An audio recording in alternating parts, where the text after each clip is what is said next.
From the Santa Monica Mountains, it's the Week 4 Los Angeles City Section Football Podcast. Connor Morissette alongside Alex Garr. Alex, we got a new team at number 10 in our top 10, a few changes. I really like the look of our new top 10 this week. Yeah, we were talking about it a bit before we went live, and we said this 8 might be our open division 1 through 8, and a couple teams sneaking in our top 10. This might be our strongest top 10 to date. We've got Westchester sneaking in there at number 10, Palisades making their debut, so I think we've got some really, really good teams, kind of solidifying the best teams here in the city. Quickly, before we get into the top 10, some teams that are just on the outs: Dorsey, Banning, and San Pedro. San Pedro has the most wins out of those teams, but that's the problem. They haven't been really winning. San Pedro had a tough loss against Downey. Banning and Dorsey each lost big as well.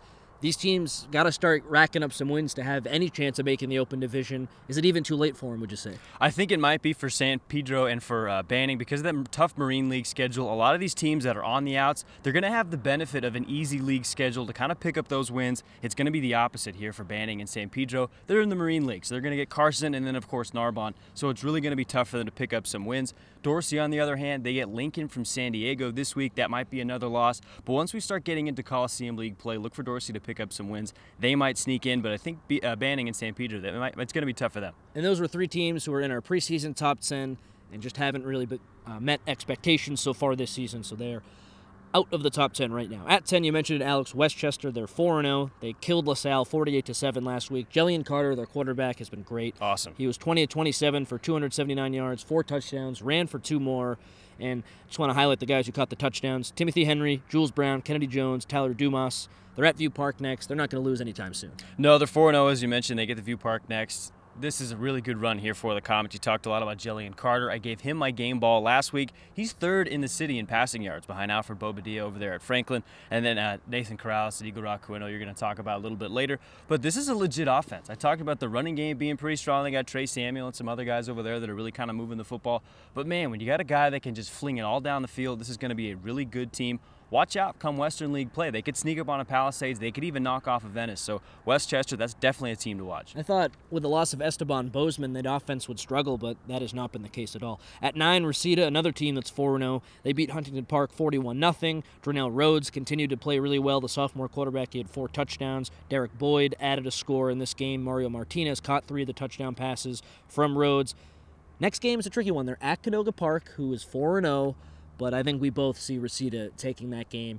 Really, the marquee matchup in that league is going to be when Reseda plays San Fernando, but they can't get tripped up by Canoga Park. No, that's a stub-your-toe game for sure. They're going to go into Canoga Park. They're playing the Hunters there, so it's going to be tough. You know that's going to be kind of one of those community games. Everybody shows up. Both sides of the stands are going to be packed. We expect them to win. We expect them to be 5-0. And then comes San Fernando. They've got that transfer quarterback from Royal. He's going to be eligible, so that's going to be a lot of fun. You talked about Dronell Rhodes. He's only a sophomore. Hey, he's playing his way into keeping this starting job. He was 9 of 14 against Huntington Park, 228 yards, 4 touchdowns. So, hey, when it comes Canoga Park, he's going to play. He's going to be the starter. If he plays really well there and they roll over the Hunters, look for him to stay a big part of that offense against San Fernando. Just worry about the Reseda depth a little bit, but they certainly have some of the best front-end talent in the city, probably behind Narbonne. At 8, Palisades, 4-0 as well, 24-0 win over Southgate. Max Paley's had 16 carries for 151 yards and a touchdown. Sierra Riley, younger brother of Sir Riley, who's at Washington State now, he had 8 tackles. Will Janae had 2 picks. The defense looks fantastic for Palisades, and on offense, they're putting up points as well. Yeah, they shut out Southgate 24-0. Now they get Brentwood on Saturday. Brentwood's got a pretty good quarterback, but we still expect the Dolphins to win this one.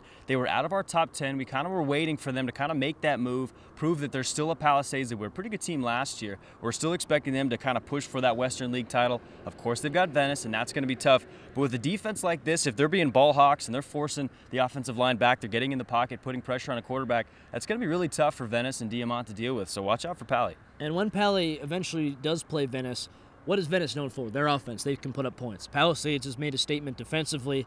That defense against that offense is going to be really exciting. And you mentioned that Brentwood game. 2 undefeated teams. We'll see who can come out on top. Another big test for Palisades. At number 7, Eagle Rock, 4-0 as well. So the first 4 teams in our top 10 are 4-0. We're finally starting to value winning a little bit more than strength of schedule, which is really important. They beat Fairfax 37-20. Nathan Corrales, the quarterback, 17 of 29, 260 yards, 2 touchdowns. He also had a running touchdown. This guy's doing it all for Eagle Rock, replacing Davey Stone, who was great last year. There were questions about the Eagle Rock quarterback position. They've been answered. Yeah, Corrales is a beast. As you mentioned, 261 yards through the air, then 132 yards on the ground, 3 touchdowns passing, 1 touchdown on the ground. So this kid's doing absolutely everything. This is kind of a tough game for Eagle Rock. Fairfax got on top of them early. It looked like, oh, watch out, this might be a stub your toe game. But they came back. They decisively won this one 37-20. And frankly, Eagle Rock, they should go undefeated the rest of the year. There really aren't too many stub your toe games the rest of their schedule. And if they are undefeated at the end of the year, the selection committee is really going to have no choice but to look to putting him into that open division. If they lose a game, especially if they lose 2, they're definitely Division 1. If they lose 1, I think that's going to be a little bit easy, just an excuse to kind of say, hey, you know what, let's get a more of a marquee team in our open division. But if they're undefeated, there's really no chance you can keep them out. Yeah, and there were a few questions, why did Eagle Rock fall 2 spots? And that's because Garfield ended up beating Crenshaw, and I know Eagle Rock had an impressive win as well, but Garfield's next at 6, and then Carson picked up a win as well. So I wouldn't really put too much into them falling. We're still really impressed with them. We just had to put Garfield and Carson ahead of them because Carson, I mean, they're a city power, and they've been hit with the injury bug a little bit, but I think they're improving. And then Garfield, I think that offense is a tiny bit better than Eagle Rock, so we have them at 6. They're 4-0, beat Crenshaw 26-0. Peter Jason Garcia, 18 carries, 128 yards, a touchdown. 4 players had interceptions in this game. Garfield looks really good too. Yeah, if you had the Garfield defense in fantasy, you were a happy man. They had 4 sacks, 4 interceptions, and 3 fumble recoveries in that 26-0 win over Crenshaw. This is a really hungry defense. They're shutting out a decent team over there in Crenshaw that we saw kind of give Fairfax some trouble. Even though that turned into a forfeit loss, they still actually put more points on the board. Technically should have been a win, but we're not going to jump too much into that. Anyway, Garfield's defense, they look really good. The running game's been very solid. This is another team that we expect to go undefeated and pretty much secure their spot in that open division. I think their only test, we thought it might be Southgate, but then they fell to Palisades. Looked like maybe that offense isn't quite the test we thought it would be.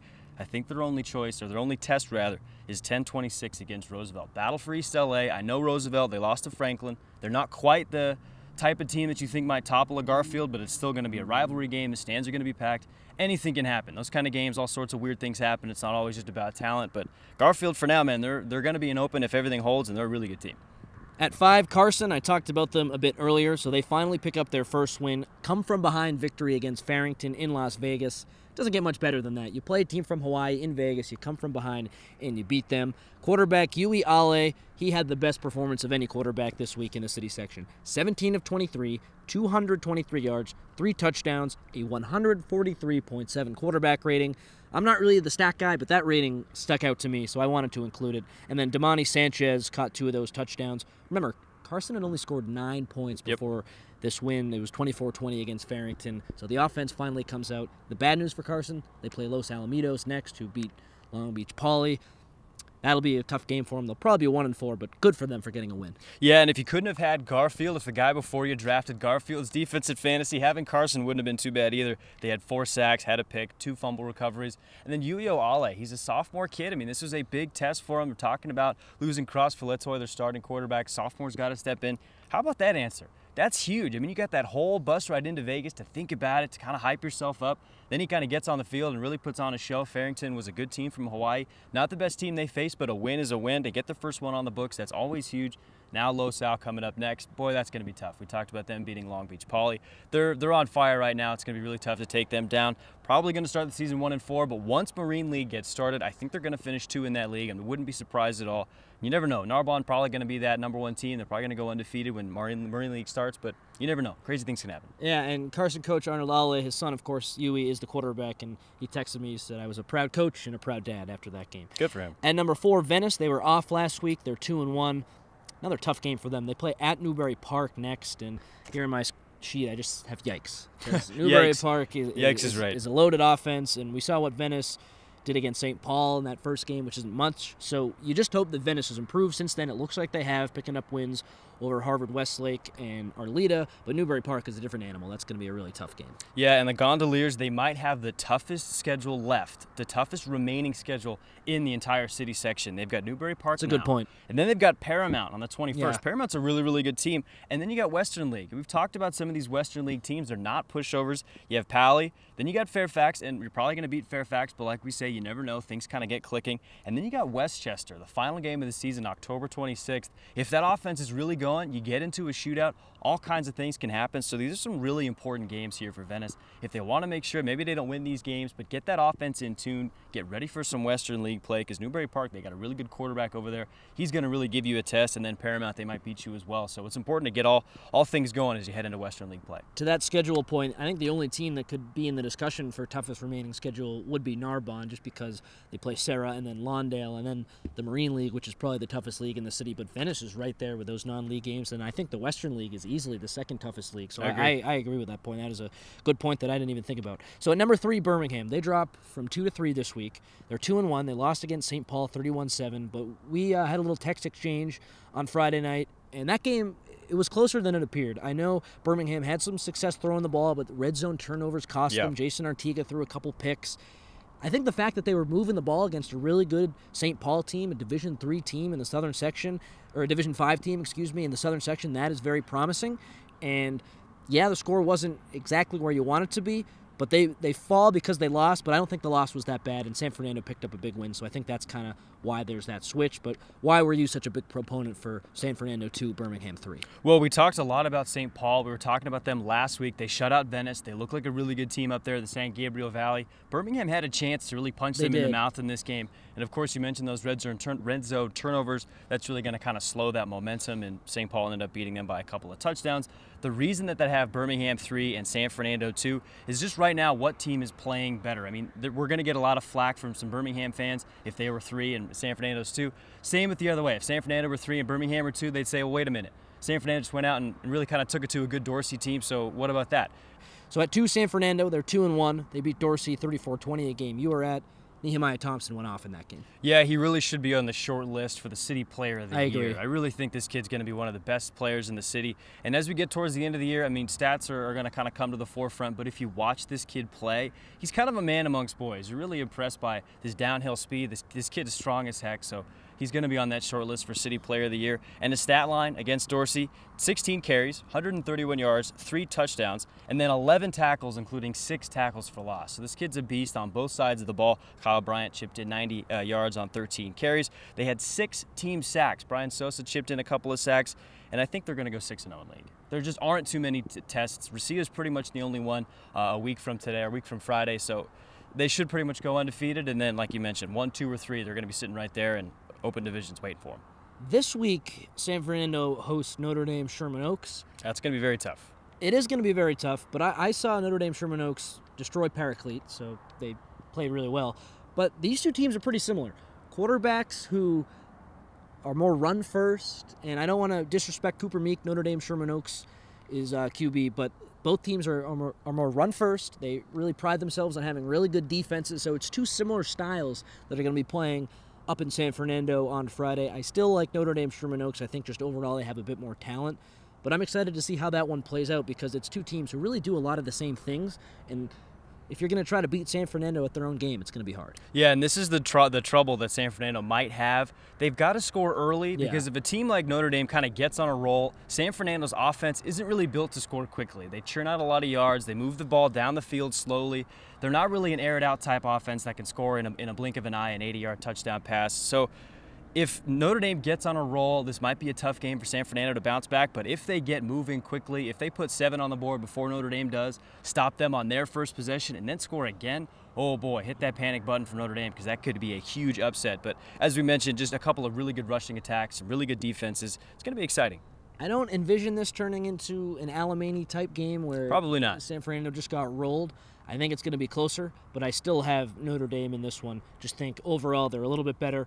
Just really excited to see how that one plays out. And at number 1, Narbonne Gauchos, probably going to be the number 1 wire-to-wire team. They're 1-3 though. They lost to Corona Centennial at home, 42-23. But let's give Narbonne a little bit of credit. That game was closer than a lot of us thought. Yep. Steve Jenkins had a touchdown. Marcis Getz continues to play really well. He had a touchdown as well, over 100 yards against Corona Centennial. That's a huge resume builder for the sophomore. Just thoughts on Narbonne so far. They play at Serra next, another really hard game. Yeah, I mean, they'll probably start 1-4 just because they play some really, really tough teams. Some of those transfers aren't quite eligible. You might take in that Lawndale game a week from Friday, so that's when their transfers get eligible. That's when we'll see Narbonne in full strength, so expect that one to be a really, really good one. But for now, they're just continuing to schedule some of these classic Narbonne opponents. They're not quite there to beat these teams like they'd like to. But as we mentioned, that Centennial game, I mean, hey, we came on this show last week and said, oh, Centennial's going to put up 50. Narbonne might not score a point. They held with them, and in those first couple of quarters, it looked like Narbonne was kind of matching them. 7-6 after the first quarter. So kind of punch for punch, those Gauchos kind of looking good. The thing here that I think the city section might want to worry just a little bit more about, as if they weren't worried enough about Narbonne, something else. Centennial, they kind of torched them through the air. 324 passing yards and 4 touchdowns through the air. But they only allowed 45 yards rushing. Now, Centennial, they are more of an aired-out offense. They don't really run the ball. But allowing only 45 yards on the ground for most of these city teams, that's what they do. That's their bread and butter. For San Fernando especially, and some of these other teams that rely on the running game, that's tough. You got some really good linebackers over there at Narbonne that can really shut that run down. They got a good front seven. So I think the city, they got to worry about those guys up front because Narbonne looks like they can snuff out the run. I know it might not look like it, but I think Narbonne's defense is just as good as it was a year ago, and that was a fantastic unit. It's going to take them some time to gel, but they're starting to come together a little bit. They had a pick that was called back against Centennial that I know was a little bit controversial. But that defense, I went in to practice last week. Jordan Banks, that junior linebacker who has an Alabama offer, is tremendous. And then Juice Tapua is back. The secondary is loaded. Pretty much everywhere you look on that side of the ball, they have guys going D1. So just give them some more time. They'll be great. And then in the Marine League, it's going to be a demolition. That game against Sarah, I'm going to have a really tough time picking. So I guess I'll save that for when we discuss it. I'm still kind of torn. But there's your top 10. Narbonne's number 1, and Westchester debuts at number 10.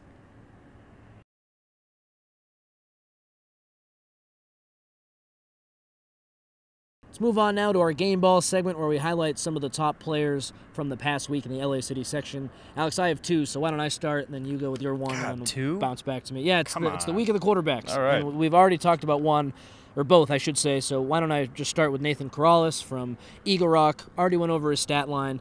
I mentioned earlier there were questions about that position, replacing Davey Stone, who was great last year for Eagle Rock. Corrales has answered every one of those questions, looked really, really good in that win over Fairfax. Eagle Rock has a quarterback, and they should go undefeated, like you said a little earlier. The kid's doing it all. He had 4 total touchdowns, 200 yards through the air, chipped in another 150 on the ground. The kid's a monster. I was going to give him my game ball, but then I decided to go a little bit out the box, and I picked Dupree Fuller Jr. from El Camino Real. This kid's pretty good. Dupree Fuller Jr. If I didn't say his name once, I got to say it again. This kid had 116 total yards, 7 tackles on the defensive end, and then scored 3 touchdowns in a 49-28 win over a girl. Also had a 40-yard play. So this kid's a really, really dynamic player. They've got Crespi on September 14th. I'll save that one for my picks. I don't want to jump into that yet. But Dupree Fuller Jr., a very, very good two-way player. Really excited to watch him play. You get my game ball. My final one, Yui Ale, the Carson quarterback. That quarterback rating, I can't get it out of my head. Over 140, 143.7. What does quarterback rating mean? I don't know, but over 100 rating like that looks But big great. number. Big number. I think they take in completion percentage, touchdowns, all that good stuff. It's just a complete quarterback rating, I guess. Yeah. It looks good on paper. It looks good. It looks good to me. Anything over 100 looks good. Never mind 143. So he gets the game ball too. Great quarterback play this week in the city section. I hope that continues. Alex, let's move on and pick a few games now. Mentioned a little earlier, I'm going to have trouble picking Narbonne Sarah. And let's start there. Who do you like? I think I'm going to take Sarah in this one. They have a common opponent in Long Beach Poly. Narbonne really didn't do a whole lot against the Jackrabbits. Long Beach Poly wins that one. Then Sarah Poly played last week, and Sarah kind of took it to him a little bit, winning late in that game. A very close game, wire to wire. But because of that common opponent, I'm going to take Sarah in this one. I just think right now Sarah's more at full strength than Narbonne is. If you had all the transfers there for Narbonne, I think I'd take the Gauchos. But for right now, a little shorthanded, I'll take Sarah. Yeah, I'm going to take Sarah too. Narbonne's defense has made huge strides. The offense, there's still some question marks there with their backup quarterback in. But it's Sarah because they're at home. I like the common opponent. But let's not forget that Long Beach Poly game. Sarah should have lost that game. Yeah, they should have. That's true. Really that outplayed. Yep, true. And Long Beach Poly, they just kind of choked it up at the end. But I think because Sarah's at home, Narbonne's still not full strength.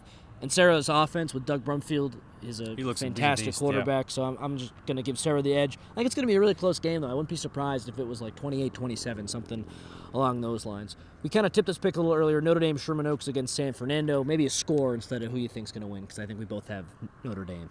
Yeah, I think so. I think Notre Dame might win this one 35-21. I think San Fernando, they might get on the board first. They're going to score a couple of touchdowns. I think they're going to have some productive offensive drives, but it's just going to be tough. Some of these Southern Section teams, we thought they might have a better shot against Alemany. Things weren't quite clicking. Alemany goes out and shuts them out. So This Notre Dame game certainly not going to be a repeat of that Alemany game, but I still got Notre Dame. Give me Notre Dame 35-14. Agoura against Birmingham.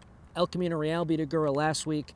We think Birmingham's better, so by that logic, it has to be Birmingham, right? Yeah, Birmingham blows them out. I think maybe 36-7, somewhere like that. Agoura's not quite the same caliber of talent that they're going to play. When Birmingham plays a team that's not quite up to snuff, like LaSalle, they blow them out. So I think the same thing's going to happen here. Give me the Patriots. Yep, I agree with that. I have the Patriots as well. Palisades against Brentwood. That's a battle of undefeated teams. Palisades, they felt disrespected by us. Are you going to continue to respect them this week? They're number 8 in the poll, so we're giving them some respect. Or are you going to go right back to where we've been and not give them any love? No, Dolphins. Come on, give me the Dolphins. I think they're going to take down Brentwood. Like I mentioned, they got a really good quarterback. They're playing there. It's going to be Saturday night, so a little bit different. Not quite the Friday night lights, but I like Pally. I like the defense here so far. Offense is kind of yet to get going. If they can slow down that passing attack from Brentwood, I think the Dolphins win this one. Give me Pally. Stick with it. Pally 24-17.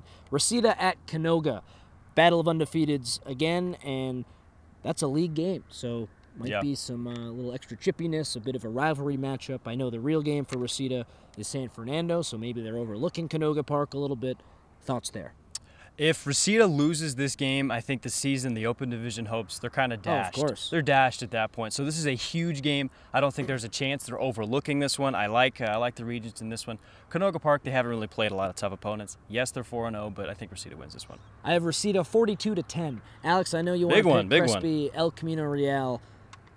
Yeah, I do. How is that one going to go? I don't know much about Crespi, but they look improved versus where they were at last year. I think they were terrible last year. Well, disclaimer, Crespi's my alma mater. I went there a couple of years ago, so I'm going to have to take the Celts against El Camino Real. We've seen Crespi blow out Taft in the past. This is another West Valley League team.